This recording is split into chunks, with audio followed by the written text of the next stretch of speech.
नमस्कार मित्रांनो, सुस्वागतम. मुरंबा मालिकेच्या आजच्या भागामध्ये सीमा ही रमाला खूप छान अशी तयार करते आणि सीमा रमाचे रूप बघून खूप खुश होते आणि एकटक रमाकडे बघत असते. रमाची दृष्ट काढते. रमा सुद्धा आरशामध्ये एकटक बघत असते. तिला सुद्धा अक्षयची काळजी लागते आणि इकडे अक्षय सुद्धा खूप छान असा लग्नासाठी तयार होत असतो. तो सुद्धा अगदी एक खूप छान दिसत असतो आणि आरशामध्ये बघत असतो आणि त्याला सुद्धा आपल्या रमाचीच काळजी असते. दोघांना सुद्धा एकच प्रश्न पडतो की आता नक्की होते तरी काय. तेव्हा सीमा ही रमाला जवळ घेते आणि त्या दोघी खूप रडत असतात. रमाला सुद्धा खूप असे डोळ्यामध्ये पाणी येत असते. तेव्हा सीमा आणि रमा एकमेकींच्या मिठीत येऊन खूप रडतात. त्यानंतर इकडे अक्षयला सुद्धा असे वाटत असते की रमाच जणू त्याच्या जवळ आली आणि त्याच्या अंगावर जो काही शेला आहे तर ती टाकते. म्हणून अक्षय सुद्धा अगदी रमाकडे बघत असतो आणि रमा आणि अक्षय एकमेकांमध्ये अगदी मग्न होऊन जातात. त्यानंतर आनंद सुद्धा हा अक्षयला खूप छान तयार करतो आणि जे काही मंडोळे असतात तर त्या आनंद आपल्या हाताने अक्षयला बांधत असतो. तेवढ्यात अक्षय हा भानावर येतो. म्हणजे त्याला असे वाटत असतं की रमाच ही जणू काही करते की काय. तो इकडे तिकडे बघत असतो कारण तो त्याचा भास असतो. रमा तर इकडे तयार होत असते आणि सीमा ही तिच्या नाकामध्ये नथ घालते, मंडोळ्या तिला बांधते. तेव्हा मंडोळ्या बांधायला जाणार तोच लगेच रमाला असा भास होतो की अक्षय जणू तिच्या मागून आला आणि तिला खुणावतो की खरंच खूप सुंदर दिसते. रमा ही रडता रडता हसायला सुरुवात करते. तिला खूप आनंद होतो, लाजते सुद्धा. आणि जेव्हा सीमा ही तिच्या खांद्यावर हात ठेवते आणि त्या मंडोळ्या बांधायला सुरुवात करते तेव्हा रमा मात्र आपली भानावर येते कारण तिथे अक्षय नसतो. अक्षय त्याच्या रूममध्ये तयार होत असतो. रमा आणि अक्षय एकमेकांमध्ये इतके हरवून गेलेले असतात कारण त्यांना एकमेकांच्या जवळ अगदी एकमेकच म्हणजे दिसत असतात. त्यानंतर इकडे अक्षय तयार होत असताना तेथे अभि येतो. अभि एकटक त्याच्याकडे बघत असतो. तेव्हा अक्षय सुद्धा त्याच्याकडे बघतो आणि ते एकमेकांना खुणावतात की आता एकमेकांना आधार द्यायचा. तेव्हा एकमेकांना एकमेकांची खाणाखूण कळते. तेव्हा अभि अगदी मोठ्या आधाराने अक्षयच्या खांद्यावर हात ठेवतो कारण ह्या सर्वांना मिळून एकच त्यांचा ध्यास असतो, रेवाला धडा शिकवायचा आणि तिला तिच्या पापाची शिक्षा देऊन तिला जेलमध्ये पाठवायचे. तिच्या तोंडून जे काही तिने पाप केले त्याचे सत्य वधून घ्यायचे हा प्रत्येकाचा एकच असा निश्चय असतो. त्यामुळे आता सर्वजण अगदी शांत राहून एकमेकांना अगदी साथ देत असतात. रमा सुद्धा खूप छान तयार होते आणि आनंद त्यानंतर हा अभिकडे बघत असतो. तो सुद्धा त्याची साथ देतो. घर सर्वजण अगदी खुश असतात आणि तयार होतात. तर इकडे पाहुणी मंडळी सुद्धा आलेले असतात आणि सर्व काही ही लग्नाची तयारी झालेली असतात. गुरुजी येतात. मयुरी ही रेवाजवळ उभी असते आणि रेवा अक्षय केव्हा येतो याची अगदी लक्ष देऊन अगदी डोळे वटारून वाटच बघत असते की अक्षय कुठे, अक्षय केव्हा येतो. तेव्हा सर्व तयारी झालेली असते आणि आता लगेच तेव्हा मात्र रमानेही अक्षयला लग्न करण्यासाठी सांगितलेले असते. परंतु आता मात्र अक्षय ही लग्न करणार नसतो. आचमीत सुद्धा अगदी त्यांच्या ठरलेल्या प्लॅनप्रमाणे अगदी तयार होऊन तेथे म्हणजे बसलेला असतो. रमाची वाट बघत असतो कारण आता रमा आणि अस्मितचं लग्न काही होणार नसतं. रेवा तर ही अगदी उत्सुकतेनं अक्षय केव्हा येतो अगदी टकलावून बसलेली असते. तेव्हा मात्र अक्षय आणि रमा हे एका सोबत बाहेर येतात. त्यासोबत सीमा आणि आनंद असतात. तर अक्षय हा म्हणजे आईला म्हणजे सीमाला म्हणतो की आई आम्हाला म्हणजे मला रमाशी बोलायचं थोडंसं. तेव्हा आनंद आणि सीमा हे थोडंसं बाजूला जातात आणि उभे राहतात. त्यावर अक्षय लगेच रमाला विचारतो की रमा तू हे मला सर्व करण्यासाठी का सांगतेस. तेव्हा रमा म्हणते की मी तुम्हाला आत्ता सांगते की तुम्ही आयत्या वेळेला हे सर्व बोलू नका. मी तुम्हाला जे सांगितले अगदी तसेच तुम्ही करा. काही असा तुम्ही घोळ घालू नका. मी सांगितल्याप्रमाणे तुम्ही लग्नाला जाऊन बसा.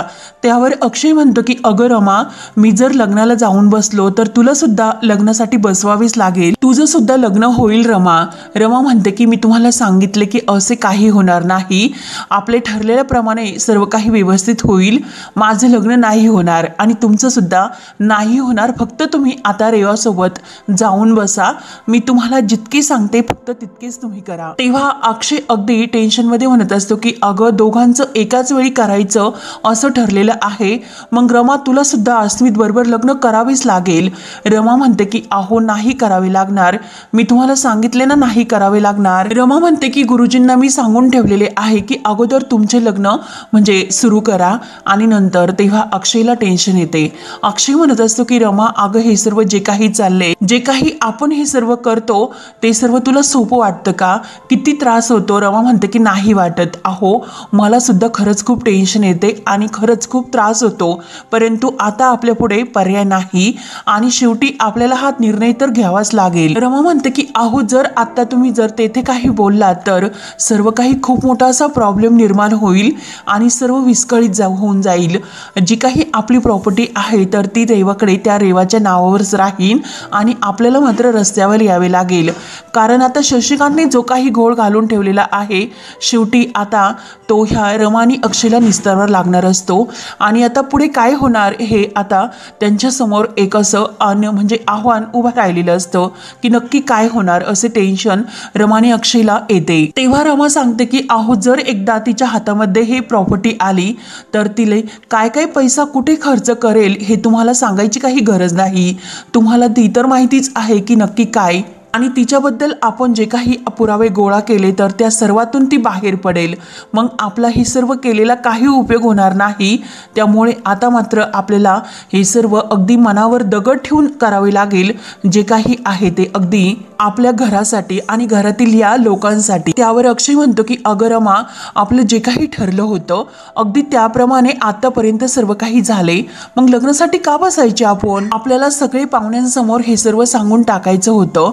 मग आता लग्नासाठी सर्व काही जमलेले आहेत, पाहुणे मंडळी सुद्धा आलेले आहेत, सर्वजण एकत्र आहे, मग आता मी जातो आणि जे काही सत्य आहे ते सर्व जगासमोर सांगून टाकतो, मग आता लग्नाचा पुढे घाट कशाला घालायचा। तेव्हा रमा ही अक्षयला अगदी शांतपणाने समजावते, कारण आपण जो काही प्लॅन केला होता त्याबद्दल आपल्याला तेव्हा माहिती नव्हते की ही प्रॉपर्टी रेवाच्या नावावर आहे म्हणून। त्यामुळे रमा ही असे बोलून अक्षय समोर हात जोडते की प्लीज अक्षय तुम्ही आता फक्त घराचा आणि घरातील माणसांचा विचार करा, आपल्या दोघांचा विचार आत्ता यावेळी करू नका। तेव्हा अक्षय म्हणतो की ठीक आहे, जे काही मी आतापर्यंत केले अगदी तसेच करेल, जे काही करणार आहे ते अगदी विचारपूर्वक करेल, परंतु त्यात मात्र आपल्या दोघांचं काही असं नुकसान नाही होऊन देणार। तेव्हा आनंद लगेच म्हणतो की अक्षय अरे आवर पटकनी। तेव्हा रमा आणि अक्षय एकमेकांकडे बघतात आणि सीमा त्या दोघांच्या हाताला धरते आणि त्या दोघांना आपल्या बरोबर घेऊन येते। आनंद सुद्धा त्यांच्या सोबत असतो। तेव्हा जान्हवीचे लक्ष जाते, जान्हवी म्हणते की आले तर कावेरी, मंगल मावशी आणि सर्व तेथे जमलेले पाहुणी मंडळी रमा आणि अक्षयकडे बघत असतात। रेवा तर एकटक ही अक्षयकडेच बघत असते। तेव्हा अक्षय आणि रमा स्टेजवर येतात तर रमा ही अस्मित शेजारी जाऊन बसते, कारण अगोदर रमा आणि जे काही अस्मित असतात तर त्यांचे विधी नंतर असतात, कारण गुरुजींना तिने तसे सांगून ठेवलेले असते। तेव्हा अक्षय हा रेवा शेजारी येतो आणि रेवा खाली बसणार, तो तिचा पाय लचकतो, पाय साडीत गुंततो। तेव्हा रेवा ही खाली पडणार, तोच लगेच अक्षय तिला धरतो आणि ती जोरात आई ग असे ओरडते। सर्वजण अगदी रेवाकडे बघू लागतात। तेव्हा लगेच अक्षयला म्हणते की अक्षय अरे ही माझी साडी। अक्षय म्हणतो की अगो हळूच बस जरा, तेव्हा आणखीन तुला बसता येते की नाही। तेव्हा रेवा म्हणते की हो हो, आणि अगदी तोऱ्यात ती पाटावर बसते आणि गुरुजी त्यांच्या विधीला सुरुवात करणार असतात। तर लगेच पार्वती आजी आणि शशिकांत मात्र अगदी खुश होऊन हे सर्व बघत असतात। त्यावर गुरुजी म्हणतात की चला आता अक्षय आणि रेवाचे आपण जे काही विधी आहे ते अगोदर पूर्ण करून घेऊयात। अक्षय रेवाकडे बघत असतो, कारण रेवा तर खूपच अशी इतकी खुश असते, तिच्या चेहऱ्यावरच ते दिसत असते। तेव्हा रेवाला अक्षयच्या हाताला हात लावण्यासाठी सांगतात आणि गुरुजी हे सर्व काही विधीचे मंत्र आहे तर ते सुरुवात करतात, त्यांना म्हणायला सुद्धा सांगतात। रमा ही अगदी रागाने त्या रेवाकडे बघत असते। गुरुजी हे खाली पाणी ओतण्यासाठी सांगतात तर लगेच रेवा ही अक्षयच्या हाताला हात धरून असते, तेवढ्यात लगेच तिला अगरबत्तीचा खूप मोठा चटका बसतो। तेव्हा लगेच जोरात आई ग असे ओरडते। सर्वजण अगदी त्या दोघांकडे बघत असतात। अक्षय म्हणतो की काय ग रेवा। रेवा म्हणते की अरे अक्षय मला चटका बसला। अभि मात्र रागाने रेवाकडे पाहत असतो आणि रमा सुद्धा, आणि रेवा ही गुरुजींवरच ओरडते की तुम्ही येथे हे का ठेवले, आणि परत सॉरी म्हणते आणि परत विधीला सुरुवात करतात। पार्वती आजीला मात्र रेवाचा खूप राग येत असतो, कारण रेवा जे काही बावळटसारखी वागत असते हे पार्वती आजीला काही आवडत नाही। तेव्हा गुरुजी परत मंत्रांना सुरुवात करतात गुरुजींचे विधी हे चालू असतात तेव्हा अक्षय रेवाकडे बघत विचार करत असतो की रेवा जे काही माझ्याबरोबर विधी करते त्यात नक्की काहीतरी असे विघ्न येतात, म्हणजे हे काही नवीन संकेत तर नाही ना, मग नक्की मी काय करू? जर हे लग्न मी अचानक थांबवले तर रमा जे काही म्हटले की सर्व प्रॉपर्टी रेवाच्या नावावर जाईल, नक्की मी असं काय करू? अक्षय विचार करत असतो आणि तेवढ्यात जे काही ते मंत्राचे विधी आहे ते पूर्ण होतात आणि गुरुजी म्हणतात की चला आता सप्तपदीसाठी आपण सुरुवात करूयात, त्याची तयारी करून घ्या। तेव्हा आनंदला लगेच पुढे बोलवतात आणि गुरुजी त्यांना ते तयारी करण्यासाठी सांगतात। तेव्हा अक्षयचे लक्ष केवळ रमाकडे असते। रमा ही अगदी हळूच आवाजात अक्षयला म्हणत असते की तुम्ही आता फक्त आपल्या कुटुंबाचा विचार करा, माझा विचार करू नका। तेव्हा गुरुजी एकमेकांच्या हातातील करंगळी पकडायला सांगतात आणि सप्तपदीचे फेरे म्हणजे त्यांना सुरू करायला सांगतात। परंतु जेव्हा आता अक्षयच्या हातामध्ये रेवाची करंगळी धरलेली असते तेव्हा रमाला सुद्धा खूप टेन्शन येते आणि रमा ही मनात म्हणत असते की खरं तर माझ्या सुद्धा साठी हा खूप काही एक निर्णय म्हणजे टेन्शन सारखाच आहे, मला सुद्धा हे नाही सहन होत, नाही बघवत, पण तरी सुद्धा आता मला शांत राहावे लागेल। तुमचं आणि रेवाचं लग्न होणं हे खरंच तितकंच महत्त्वाचं आहे कारण या घरासाठी, त्यामुळे प्लीज तुम्ही मध्ये थांबू नका, असे रमा अगदी अगदी मन डोळे झाकून निर्णय म्हणजे आपल्या मनात अक्षयला सांगत असते। तेव्हा अक्षय आणि रेवाच्या सप्तपदी सुरुवात होते आणि रेवा एक एक सुपारी अशी आपल्या अंगठ्याने बाजूला करत असते आणि फेरे हे पूर्ण होत असतात। कावेरी, मंगल मावशी आणि यांना सुद्धा खूप टेन्शन येत असते। अस्मित आणि रमा सुद्धा अगदी तिकडे एकटक बघत असतात कारण अस्मितला सुद्धा हे लग्न करायचं नसतं आणि अक्षयचं लग्न रेवाबरोबर होते हे बघून अभिला सुद्धा खूप राग येत असतो, परंतु आता सर्वजण मात्र शांत असतात। जान्हवी, सीमा या दोघींना सुद्धा खूप टेन्शन येते आणि अस्मित, रमा एकमेकांकडे बघत असतात। रेवा तर अगदी खुश असते कारण तिचं तर हे स्वप्न आज पूर्ण होत असतं, परंतु अक्षय मात्र रागाने तिच्याकडे बघत असतो। कोणत्याही गोष्टीत तिच्याबरोबर हे विधी पूर्ण करताना त्याचं मन नसतं। रेवाला तर आता सप्तपदी हे होत असताना इतका आनंद होत असतो, अक्षय रागाने तिच्याकडे पाहत असतो आणि सीमा सुद्धा। तेव्हा मात्र आता गुरुजी सांगतात की चला आता सप्तपदीचा विधी पूर्ण झालेला आहे, आता मंगळसूत्र घालण्याचा विधी आपण पूर्ण करून घेऊयात। अक्षयला मात्र खूप राग येत असतो, त्याने आतापर्यंत आपल्या मनावर ताबा ठेवलेला असतं आणि स्वतःला शांत ठेवलेला असतो आणि तो आपल्या म्हणजे रमाने सांगितल्याप्रमाणे कुटुंबासाठी हे सर्व काही करत असतो। तेव्हा गुरुजी हे आनंदला पाठ आणण्यासाठी सांगतात। गुरुजी हे जे मंगळसूत्र असतं त्यात हळदी कुंकू त्या वाट्यामध्ये भरत असतात आणि आनंद हा पाठ घेऊन येतो तर रेवा आणि अक्षय त्यावर बसतात। अक्षयचे पूर्ण लक्ष रमाकडे असते। अक्षयच्या हातामध्ये गुरुजी मंगळसूत्र देतात आणि गुरुजींनी अक्षयच्या हातामध्ये मंगळसूत्र दिल्यानंतर अक्षय एकटक रमाकडे बघत असतो आणि रमा त्याला खुणावून अगदी शांतपणे हे सर्व करायला सांगत असते। तेव्हा रेवा तर इतकी खुश असते आणि केव्हा तिच्या गळ्यामध्ये ते मंगळसूत्र पडेल याची तिला अगदी आतुरतेने घाई झालेली असते, म्हणून ती अक्षयकडे अगदी खुशून बघत असते। तेव्हा अक्षय रमाकडे बघता बघता रेवाकडे बघतो आणि हसतो आणि ते मंगळसूत्र आपल्या हाताने रेवाला घालायला तिच्या म्हणजे समोर धरतो। अभि मात्र रागाने हे सर्व पाहत असतो आणि तो काकांकडे बघतो तेव्हा काका सुद्धा त्याला शांत राहायला असे खुणावतात। कुणालाच हे मान्य नसते की नक्की आता काय होणार आहे, कारण ज्या क्षणाची सर्वजण आतुरतेने वाट बघत असतात अगदी मंगळसूत्र घालण्याचा क्षण आलेला असतो। अक्षय मात्र तसेच मंगळसूत्र आपल्या हातात धरतो आणि तसेच तो रेवाकडे बघत असतो, परंतु मंगळसूत्र काही अक्षय तिच्या गळ्यामध्ये घालत नसतो, एकटक तिच्याकडे बघत असतो आणि मंगळसूत्र असे समोर धरतो। तेव्हा सर्वजण अक्षयकडे पाहत असतात।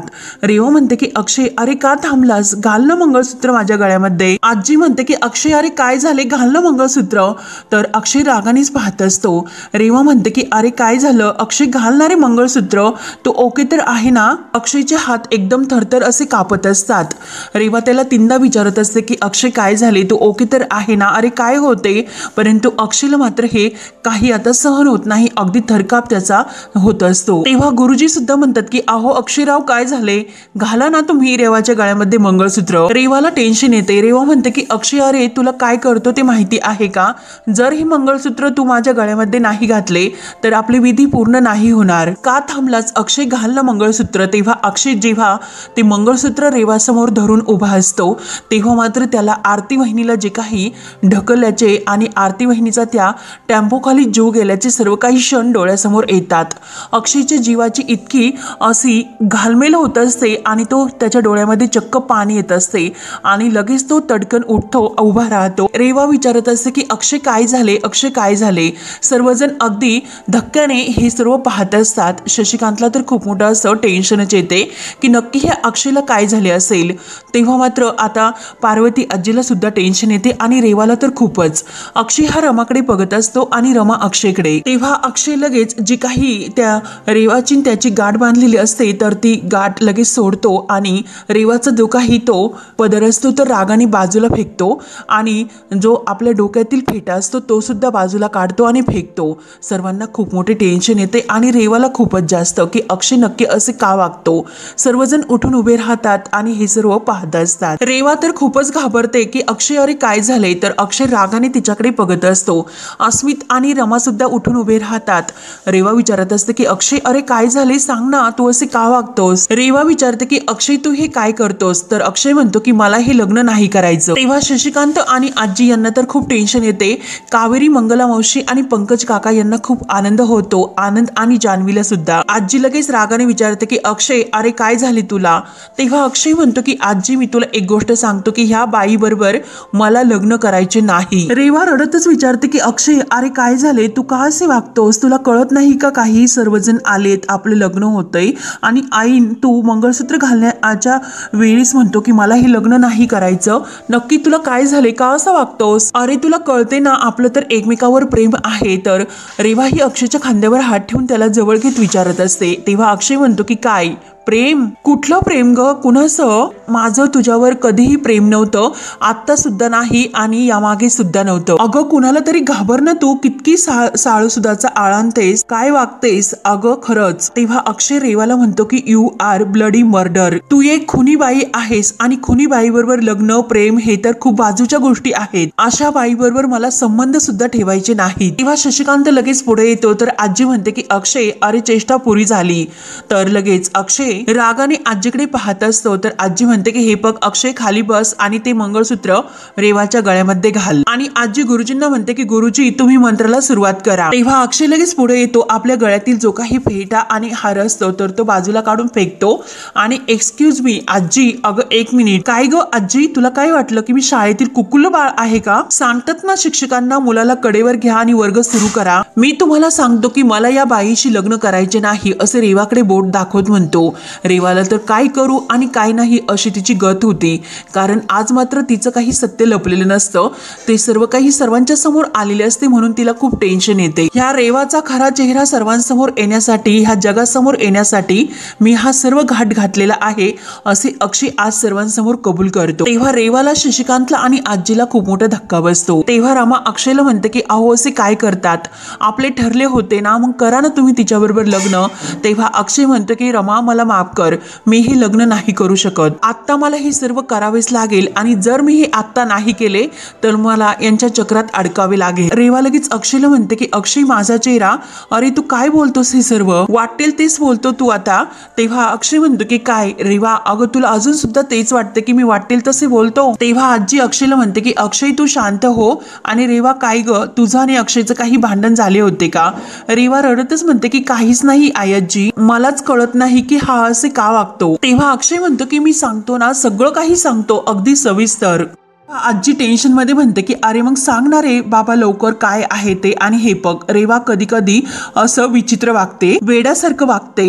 तेव्हा अक्षय म्हणतो की कधी कधी नाही, ती नेहमीच अगदी भरपूर अशी वेड्यासारखी वागते, पण वेड्यासारखी माणसं वागणारी कधी मर्डर नाही करत, असे तो रेवाच्या जवळ येऊन अगदी रेवाकडे रागाने बघत रेवाला म्हणतो। रेवा रडण्याचे नाटक सुरू करते आणि मी खून नाही केलेला। तर अक्षय म्हणतो की काय गो, किती नाटक करशील। अक्षय हसतो आणि काय अजून थांबतच नाही रेवा तुझे हे सर्व। अगं मी तुला मगाशीच म्हणलो की अगं नको करू हे सर्व नाटक, अगं कुणाला तरी घाबर तू न, अगं आता तरी कुणाला तरी घाबर। आणि काय ग रेवा, तुला काय वाटतं की माझी मेमरी गेली होती, अगं कधीही माझा मेमरीचा लॉस झाला नव्हता। हे ऐकून तर रेवाला धक्का बसतोच, परंतु शशिकांत आणि पार्वती आजी यांच्या पायाखालची जमीन ही हादरते। नक्की आता अक्षयचं जे काही सत्य आहे, अक्षय का असे वागला आणि अक्षयचा मेमरी लॉस झालेला नाही, हे सर्व सत्य आता सर्वांसमोर येते। तेव्हा रेवाला आता काय करू आणि काय नाही अशी तिची अवस्था होती। ती रडतच अक्षयकडे पाहत असते। तेव्हा हा भाग येथे संपतो। पुढील भागामध्ये अक्षय रमाला जवळ घेतो आणि मी काहीच विसरलेलं नाही रेवा, रमा माझी बायको होती, राहील आणि कायम ती माझ्या सोबत असेल, आमची ताटातूट कधी होणार नाही। तेव्हा रेवा लगेच हे सर्व असे सोडते आणि तेथून पळून जाण्याचा प्रयत्न करायला लागते। रेवा ही जेव्हा स्टेजवरून खाली उडी मारून म्हणजे पडणार तोच लगेच ती खाली तोंडावर पडते आणि रमा जे काही ते होम आहे त्यातील एक जळतं लाकूड उचलते आणि ती रेवाजवळ येते। तिच्या अंगावर असे धरते, अगं तू जो काही आरती वहिनीचा खून आणि माझ्या सौभाग्याला संपवण्याचा जो काही प्रयत्न केलास तर तो गुन्हा कबूल कर, तुझा स्वतःचा गुन्हा आता कबूल कर। तेव्हा रेवा ही त्या जळत्या लाकडाकडे बघून खूपच घाबरते आणि आता तिचं जे काही सत्य आहे तर शेवटी सर्वांसमोर आलेले असते। तेव्हा आता तिला काय करू आणि काय नाही अशी तिची अवस्था होते। तेव्हा आता पुढे काय काय होत राहणार हे पाहण्यासाठी आपल्या चॅनलला नक्की सबस्क्राईब करत रहा। धन्यवाद।